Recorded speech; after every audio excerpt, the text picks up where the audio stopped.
So, namaste to everyone, students. I am Praveen Tripathi welcoming you after your midterm exam for the computer session, and I hope that you were eagerly waiting for the computer session. Okay, students, don't take this subject as a burden or as a बोरियत। ठीक है, इसको आपको अच्छे interesting way में समझना है, क्योंकि ये जो कंप्यूटर सब्जेक्ट है आपके आने वाले समय में बहुत ज़्यादा यूज आने वाला है। ठीक है, अभी जो हमारा सेकंड चैप्टर है हम उसको स्टार्ट करेंगे, लेकिन आप पाएंगे कि आपका जो थर्ड फोर्थ फिफ्थ चैप्टर है उसमें कोडिंग्स भी हैं। ठीक है, अब आप लोग एडवर्टीजमेंट्स पे देख रहे होंगे कि कितना आपके कोडिंग्स के ऊपर एनहांसमेंट दिया जा रहा है, एम्फेसाइज किया जा रहा है। तो आपको ये जानकर खुशी होगी कि जो हमारी स्कूल है उसने इतनी अच्छी बुक लगा रखी है कि जहाँ पर आप कोडिंग्स भी सीख सकते हैं। ठीक है, तो आपको एडवर्टीजमेंट से वो जो भी है आपको देखने की जरूरत नहीं पड़ेगी, आपकी स्कूल ही आपको कोडिंग सिखाएगी। ठीक है स्टूडेंट्स, तो आपको कंप्यूटर सब्जेक्ट पे भी अच्छे से फोकस करना है, उसकी भी पढ़ाई आपको साथ के साथ करते रहना है। ठीक है, तो आज हम इस सेशन में चैप्टर 2 स्टार्ट करेंगे जिसका नाम है cyber ethics, crimes and safety. ठीक है, तो साइबर एथिक्स क्या होते हैं, साइबर क्राइम्स क्या होते हैं और साइबर सेफ्टी क्या होते हैं, ये आज की हम वीडियो में आज के हम सेशन में पढ़ेंगे।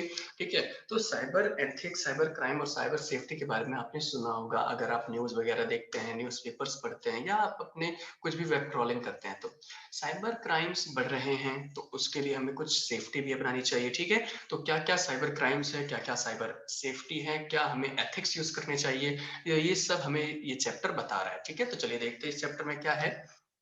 ठीक है, तो प्रीफेस देख लेते हैं कि internet has revolutionised the field of information technology. Yes, as we all know that we are using the internet throughout. ठीक है, हम अपने दिन की शुरुआत इंटरनेट से करते हैं और रात को खत्म भी इंटरनेट से ही कर रहे हैं। या फिर हम बात करें इंफॉर्मेशन टेक्नोलॉजी यानी जो आईटी फील्ड है, उसको ग्लोबली एक्सेस कौन करवा रहा है, इंटरनेट।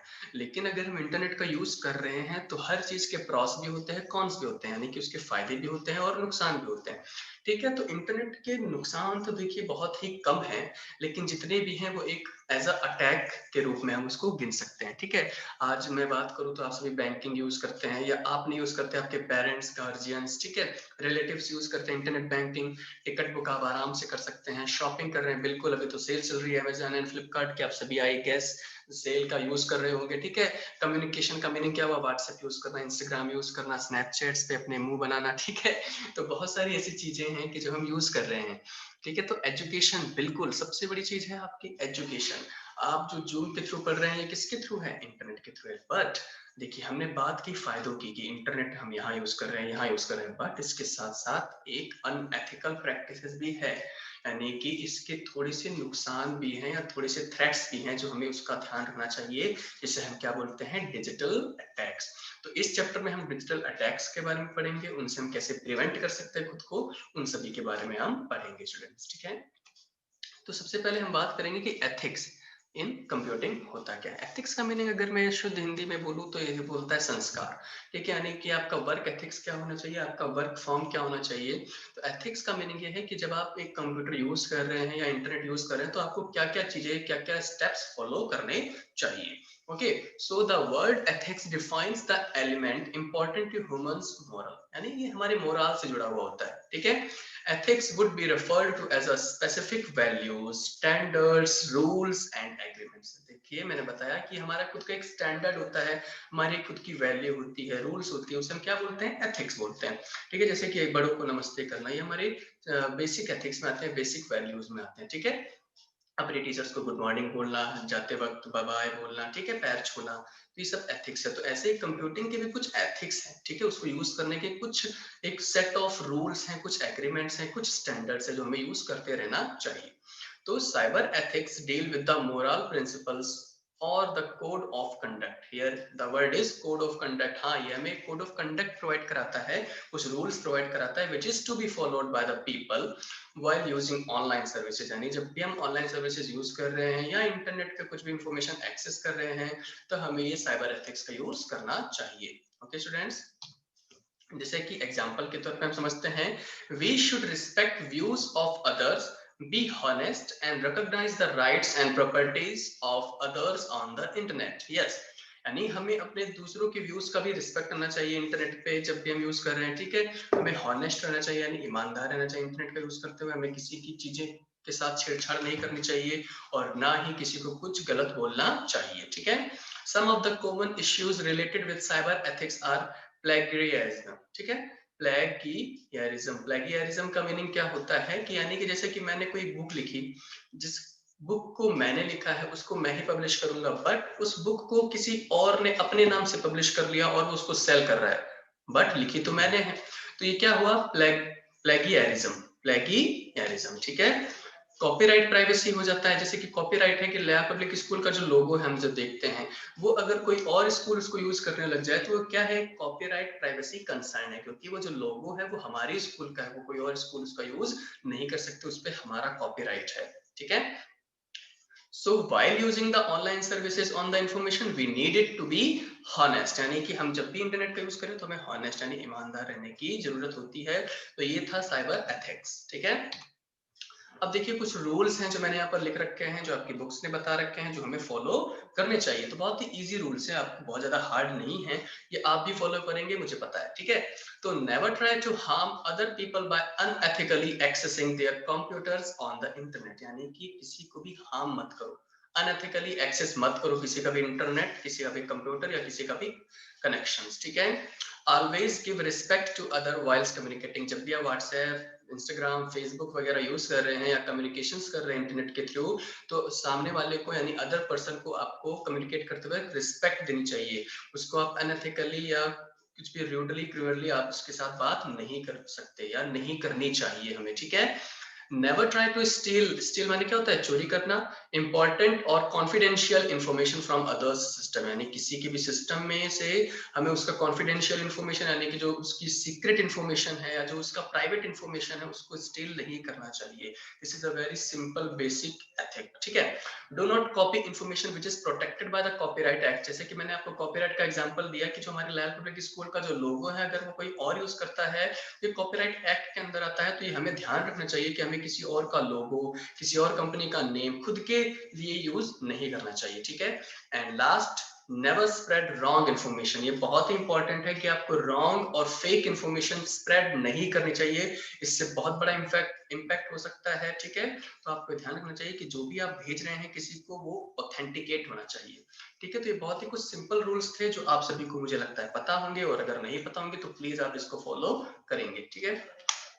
अब हम देखेंगे कि अनएथिकल प्रैक्टिसेस क्या होते हैं, यानी कि ये जो अनएथिकल चीजें हैं जो हमें साइबर अटैक के रूप में हम देख सकते हैं, साइबर थ्रेट के रूप में देख सकते हैं, तो वो क्या क्या होती है, ठीक है। Some of the major unethical practices which are popular these days are discussed below, okay. So first, plagiarism, cyber bullying, hackers and crackers, ये मुझे पता है आप सभी को बहुत इंटरेस्टिंग टॉपिक लगता होगा हैकिंग, ठीक है। Fishing, spamming, software piracy, etc. So these are some kind of unethical practices which are being in the boom of the cyber security threats, ठीक है। अब हम बात करेंगे प्लेगियरिज्म की, ठीक है। प्लेगियरिज्म क्या होता है? The word plagiarism is derived from the Latin word which is the plagiare, ठीक है। प्लेगियारे शब्द से ये बना है लैटिन भाषा के, विच मीन्स टू किडनैप और एबडक्ट, यानी कि प्लेगियरिज्म का जो बेस रूट वर्ड है वो किससे बना हुआ है? प्लेगियारे से। और प्लेगियारे का मीनिंग क्या होता है? किसी को किडनैप कर लेना, ठीक है, थ्रेट कर लेना, स्टील कर लेना, ओके। बट हम तो किडनैपिंग की बात कर नहीं रहे, हम कंप्यूटर की बात कर रहे हैं। तो in the field of computing it means stealing the ideas, yes, stealing the idea. जैसे कि मैंने आपको बुक का एग्जांपल दिखा था, बुक मैंने लिखी है, मैं उसको पब्लिश करूंगा, मैं इसको सेल करूंगा, बट मेरी बुक का कंटेंट कोई और सेल कर रहा है मेरे विदाउट परमिशन के। Mark my point students, without मेरे परमिशन के। अगर मैं परमिशन देता हूं जब तो कोई बात नहीं, अगर मैं परमिशन नहीं देता हूं, मेरे बिना परमिशन के मेरी बुक को सेल किया जा रहा है, मेरे आइडियाज को स्टील किया जा रहा है, मेरे थॉट्स ऑफ राइटिंग को स्टील किया जा रहा है, so that will come under the category of plagiarism, ठीक है। Thoughts of writing of other people and using them by your name without the knowledge of the original author, ठीक है। तो आई होप कि आपको प्लेगियरिज्म का meaning समझ में आ चुका होगा। अब देखिए कि मान लीजिए हमें प्लेगियरिज्म से बचना है। अब आप एज यूजर हैं, आपको पता नहीं है कि मुझे कौन सा कंटेंट कहां से लेना है, कहीं मैं प्लेगियरिज्म तो नहीं कर रहा। तो उसके लिए हम क्या क्या कदम उठा सकते हैं, क्या क्या स्टेप्स फॉलो कर सकते हैं ताकि हम अपने प्लेगियरिज्म से प्रिवेंट हो सके, ठीक है। तो plagiarism can be avoided by keeping certain points in mind, यानी कि हमें कुछ माइंड में अपने पॉइंट रखने होते हैं, उस पॉइंट्स का हम ध्यान करके प्लेगियरिज्म से बच सकते हैं, ठीक है। तो वो कौन से पॉइंट्स हैं? फर्स्ट पॉइंट है acknowledging the sources. Acknowledging the sources ये है कि अगर आप कोई कंटेंट यूज कर रहे हैं तो आप उस कंटेंट का एक्नॉलेजमेंट लिखिए कि हाँ ये कंटेंट मैंने यहाँ से लिया है। जैसे कि आप अगर कुछ ले रहे हैं तो आप वहां से लिख दीजिए कि हाँ मैंने ये जो पैराग्राफ है, ये जो चैप्टर है, ये मैंने विकिपीडिया से उठाया है या फिर गूगल की वेबसाइट से लिया है। ठीक है। नेक्स्ट है take permission from the author. यानी कि अगर आप किसी ऑथर का कंटेंट यूज करना चाहते हैं तो आप उससे परमिशन ले लीजिए। रीड एंड रीफ्रेम, यानी कि उसको रीड करिए। आपको कंटेंट कॉपी करने की जरूरत नहीं होनी चाहिए। अगर आपको किसी का कंटेंट पसंद आया है तो उसको रीड करिए, उसको रीफ्रेम कर दीजिए, यानी अपनी भाषा में लिख दीजिए। फिर यूज कोटेशंस। कोटेशंस का मीनिंग क्या होता है? जैसे डबल इन्वर्टेड कोमा लगा दिया जाए कि हाँ ये वाली जो लाइन है, ये वाला जो पैराग्राफ है, ये मैंने कहीं और से लिया है, मुझे सोर्स का नहीं पता, तो मैंने यूज कोटेशंस कर लिए। तो ये हम क्या कर सकते हैं? प्लेगियरिज्म से बच सकते हैं। तो आई होप आपको समझ में आ चुका होगा कि प्लेगियरिज्म क्या है, उससे हम कैसे बच सकते हैं। Cyber bullying. ठीक है, साइबर बुलिंग क्या होता है? ये भी एक टाइप का साइबर थ्रेट है, साइबर सिक्योरिटी का एक थ्रेट है। ठीक है, तो साइबर बुलिंग या साइबर हैरेसमेंट भी बोलते हैं इसको। ये इसमें मीनिंग क्या होता है कि हम किसी दूसरे पर्सन को इंटरनेट के थ्रू थ्रेटेंड कर रहे हैं, डरा रहे हैं, धमका रहे हैं या ह्यूमिलिएट कर रहे हैं। ठीक है, जैसे कि उसको कमेंट्स पास करना, उसकी फोटो पे भद्दे कमेंट्स लिखना या कुछ भी ऐसा जो उसको हैरेस करे, जो उसको ह्यूमिलिएट करे, तो वो सब किसके अंडर कैटेगरी में आता है? साइबर बुलिंग के। ठीक है, जैसे कि रूमर्स फैला देना किसी के बारे में, किसी के बारे में गलत अफवाहें फैला देना जो उसको मेंटली डिसअफेक्ट कर सकती है ना। तो ये हम क्या बोलते हैं इस क्राइम को? Cyber bullying. स्टूडेंट्स, एक साइबर क्राइम है, आप ध्यान रखिएगा कि आप भी अब साइबर क्राइम्स के थ्रू जा रहे हैं, आप भी सोशल मीडिया यूज करते हैं, आई नो। तो आप सभी को इन सब चीजों का ध्यान रखना होगा, अदरवाइज आपके ऊपर साइबर क्राइम का केस भी बन सकता है। Okay, and it can be very stressful for the victims and can harm them to great extent. यानी कि जिसके थ्रू हम रूमर्स फैला रहे हैं, जिसके लिए हम रिमार्क्स दे रहे हैं, वो उसके लिए बहुत ही स्ट्रेसफुल हो सकता है। वो सुसाइड कमिट कर सकता है, वो डिप्रेशन में जा सकता है। तो हमें साइबर बुलिंग तो बिल्कुल भी किसी के लिए नहीं करनी चाहिए। किसी के बारे में रूमर्स नहीं फैलाने चाहिए, ना ही किसी को गलत रिमार्क्स देने चाहिए। Okay, to prevent cyber bullying. अब हमें साइबर बुलिंग से कैसे बचना चाहिए? ठीक है, तो सिंपल सी बात है कि कभी भी अपनी जो पर्सनल इंफॉर्मेशन है ऑनलाइन, वो डिस्क्लोज किसी के साथ नहीं करनी चाहिए। और जैसे कि मैं ये जो लाइन बोलूंगा, ये शायद आप सभी एग्री ना करें, लेकिन आपको सोशल मीडिया जो साइट्स हैं, वहां पर फोटोज कम से कम या नहीं पोस्ट करनी चाहिए। ठीक है, जो फोटोज हैं वो आपका मिसयूज किया जा सकता है, आपके फोटोज को सेव करके किसी और आईडी में यूज किया जा सकता है, तो वो थोड़ा सा एक साइबर बुलिंग के लिए थ्रेट होता है। तो आपको फोटोज कम से कम या बहुत, अगर आप कह सकते हैं कि कम इसको यूज पोस्ट करना चाहिए। ठीक है, keep a check on the privacy settings of your social media account. बिल्कुल, सोशल मीडिया अकाउंट में हमें काफी प्राइवेसी सेटिंग्स मिलती हैं, उनको चेक करते रहना चाहिए और उनमें हमें विजिबिलिटी को ऑन या ऑफ रखना चाहिए। या आप ऐसा कर सकते हैं कि अगर आप साइबर बुलिंग से बचना चाहते हैं तो आप केवल अपने सोशल मीडिया अकाउंट पे उन्हीं को ऐड कीजिए जिनको आप जानते हैं। ठीक है, नेवर शेयर योर पासवर्ड और ऑनलाइन क्रेडेंशियल विद अदर्स। यानी कि अब ये तो बहुत ही ऑब्वियस सी बात है कि अपनी ऑनलाइन जो इन्फॉर्मेशन है, अपनी ऑनलाइन जो पासवर्ड है, वो किसी के साथ भी शेयर नहीं करनी चाहिए, even not your brother and sisters also. So I hope you have understood the cyber bullying and how to prevent from the cyber bullying. And next, your favourite topic, hackers. सभी को बहुत पसंद है hacking, hackers क्या होते हैं ना sir. तो hacker is a person. Hacker क्या है? एक पर्सन होता है। मैं हैकिंग की बात नहीं कर रहा, मैं हैकर की बात कर रहा हूँ। हैकर एक पर्सन होता है who possesses a high level of computer skills। यदि आप सभी हैकिंग के थ्रू बहुत ही इंटरेस्ट लेते हैं ना, तो अगर आपको हैकर भी बनना है तो आपको एक कंप्यूटर की स्किल्स का बहुत हाई लेवल का ज्ञान होना चाहिए। और आप कंप्यूटर्स तो पढ़ना नहीं चाहते, Isn't it right? तो कंप्यूटर्स पढ़ना है ना आपको, तो कंप्यूटर्स पढ़ेंगे तो आपको बहुत सारी स्किल्स आप में डेवलप होगी। ओके स्टूडेंट्स, सो हैकर को बहुत सारे कंप्यूटर स्किल्स आते हैं and has a good knowledge of the machine and the operating system. यानी कि उसको ऑपरेटिंग सिस्टम के बारे में, यानी कि जो विंडो है, लिनक्स है, जो भी हमारे ओएस है, उसके बारे में बहुत ज्यादा ज्ञान होता है। वो मशीन को आराम से मैनिपुलेट कर सकता है, तो उसे हम क्या बोलते हैं? हैकर।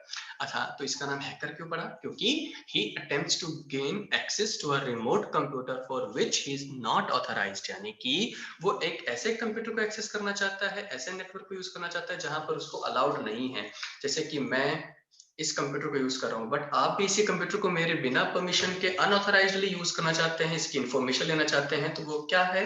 हैकिंग है। और आप क्या कहलाएंगे? एक हैकर कहलाएंगे, ठीक है। With the intention of corrupting और stealing data in the system, यानी कि इससे क्या होता है, हमारे वो क्या करना चाहता है हैकर, या तो हमारे डेटा को, हमारे सिस्टम को करप्ट करना चाहता है, खराब करना चाहता है, या हमारे डेटा को वो स्टील करना चाहता है। तो इसलिए हम उसको क्या बोलते हैं? हैकर। आई होप आप सभी को समझ में आ गया होगा हैकर क्या है। अब हम बात करते हैं क्रैकर्स।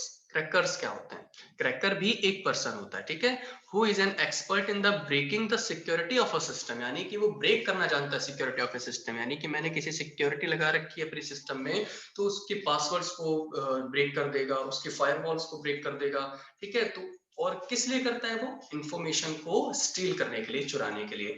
तो इसे हम क्या बोलते हैं? Crackers. Because of this they are also known as cyber burglars, ठीक है। इनको हम इसीलिए साइबर बर्गल्स भी बोलते हैं, क्योंकि वो क्या करते हैं?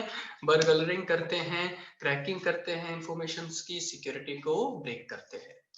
और उनका इंटेंशन क्या होता है? अच्छा इंटेंशन तो होगा नहीं उनका भी।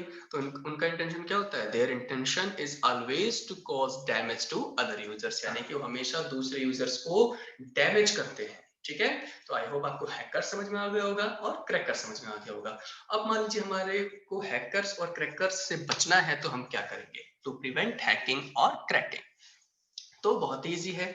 Always use original software and keep updating, ठीक है। हमेशा ओरिजिनल सॉफ्टवेयर का यूज करना चाहिए। हमें वेब क्रॉलिंग जब भी हम करते हैं, तो हम काफी सॉफ्टवेयर, काफी एप्लीकेशन यानी एप्स यूज कर लेते हैं, इंस्टॉल कर लेते हैं, बिना ये देखे कि क्या ये हमारे काम का है कि नहीं है, ऑथराइज्ड है कि नहीं है, ठीक है। हम इंस्टॉल कर लेते हैं, लेकिन हमें ऐसा नहीं करना चाहिए। जो हमारा वेब ब्राउजर है, यानी जो क्रोम ब्राउजर है, मोजिला फायरफॉक्स है, इंटरनेट एक्सप्लोरर है, ओपेरा मिनी है, इनको हमें अपडेटेड रखना चाहिए। और जो हमारी ऑपरेटिंग सिस्टम यानी जो विंडो है, लिनक्स है, हमें इनको अपडेट रखना चाहिए। तो बहुत ही इजी है ये तो, है ना। Install the latest antivirus software in your system and keep it up to date, यानी कि हमें अपना एंटीवायरस जो सॉफ्टवेयर है वो लेटेस्ट इंस्टॉल करना चाहिए और हमें हमेशा उसको अप टू डेट रखना चाहिए। And there is a very important topic, very important point is here that we have to change our login password on a regular basis and do not keep them very simple। हम क्या generally करते हैं कि हमारा जो date of birth होता है, हमारा नेम होता है, हमारे फोन नंबर्स होते हैं, हम उन्हीं को अपना पासवर्ड बना लेते हैं। तो ये बहुत ही इजी होता है क्रैक करने के लिए, हैक करने के लिए। तो हमें अपना लॉगिन पासवर्ड जो है वो हार्ड बनाना चाहिए, और ट्राई करिए कि आप उसे हर मंथ या हर एक रेगुलर बेसिस पे आप उसको चेंज करते रहें, ठीक है। And never open a mail received from any unauthorised source, यानी कि उस मेल को, उस मैसेज को मत ओपन करिए या उस लिंक को मत क्लिक करिए जहां पर आप श्योर नहीं है कि क्या ये ऑथराइज्ड है या अनऑथराइज्ड है। कई बार आपको मैसेजेस आते हैं कि 50 लाख रुपीस जीतिए, 10,000 रुपए का सोना जीतिए, या एक स्मार्टफोन जीतिए, और आप जैसे उस लिंक पे क्लिक करते हैं वो एक अलग ही वेबसाइट खुलती है। उस वेबसाइट में आपका नेम मांगा जाता है, ईमेल मांगा जाता है, फोन नंबर मांगा जाता है। ये किस लिए मांगा जाता है? ताकि वो आपको हैक कर सके, क्रैक कर सके।